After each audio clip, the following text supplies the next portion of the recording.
Hi friends, ಎಲ್ಲರಿಗೂ ನಮಸ್ಕಾರ. ನಾನಿವತ್ತು ನಿಮಗೆ ತೋರಿಸೋಕೊಂಡಿರೋದು ಅಕ್ಕಿ ಹಿಟ್ಟಿನ ರೊಟ್ಟಿ ಹೇಗೆ ಮಾಡ್ತಾರೆ ಅಂತೇಳಿ. ನಾನು ಮೊದಲಿಗೆ ರೊಟ್ಟಿ ಹಸಿಟ್ಟನ್ನ ತಗೊಂಡು ರುಚಿಗೆ ತಕ್ಕಷ್ಟು ಉಪ್ಪು ಹಾಕೊಳ್ತೀನಿ. ಮತ್ತು ಅದನ್ನು ಒಂದು ಹದಕ್ಕೆ ಬರೋ ಥರ ಜಾಸ್ತಿ ನೀರು ಮಾಡ್ಕೊಂಬಾರ್ದು. ನೋಡಿ, ಈ ಥರ ಕಲಿಸ್ಕೊಬೇಕು. ಮತ್ತು ರೊಟ್ಟಿ ಹಂಚಲೆ ಕಾಯಕ್ಕಿಟ್ಟಿದ್ದೆ. ನನಗೂ ಎಷ್ಟು ಬೇಕು ಅಂತೇಳಿ ಒಂದು ಸಮನಾಗಿ ಹಾಕ್ಕೊಂಡು ಮತ್ತು ಕೈಲಿ ಲಟ್ಸ್ಕೊತಾ ಇದ್ದೀನಿ. ತೆಳ್ಳಗೆ ಬರುತ್ತೆ ನೋಡಿ. ಹಂಚು ಚೆನ್ನಾಗಿ ಕಾಯ್ದಿರಬೇಕು. ನೋಡಿ, ಈ ಥರ ಬಂತು. ಮತ್ತು ನಾನು ಇದಕ್ಕೆ ಮುಚ್ಚಳನ ಮುಚ್ಚುತ್ತೀನಿ, ಏಕೆಂದರೆ ರೊಟ್ಟಿ ಚೆನ್ನಾಗಿ ಬೇಯಲಿ ಅಂತೇಳಿ. ನೋಡಿ, ಬೆಂದಿದೆ, ಹೇಗಿದ್ದಿದೆ ಅಂತ ಹೇಳ್ಬಿಟ್ಟು. ಮತ್ತು ತುಂಬ ತೆಳ್ಳಾಗಿ ಬಂದಿದೆ.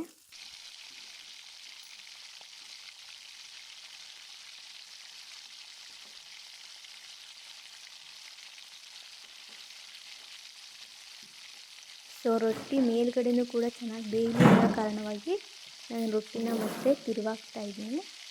ರೊಟ್ಟಿಗೆ ಮೊಸರು ಮತ್ತು ಕಾಯಿ ಚಟ್ನಿ ಮಾಡಿದೆ, ಜೊತೆಗೆ ಸ್ವಲ್ಪ ಉಪ್ಪಿನಕಾಯಿ ಹಾಕ್ಕೊಂಡಿದ್ದೆ. ತುಂಬ ಚೆನ್ನಾಗಿತ್ತು. ರೆಸಿಪಿ ಮಾಡಿ ನೋಡಿ.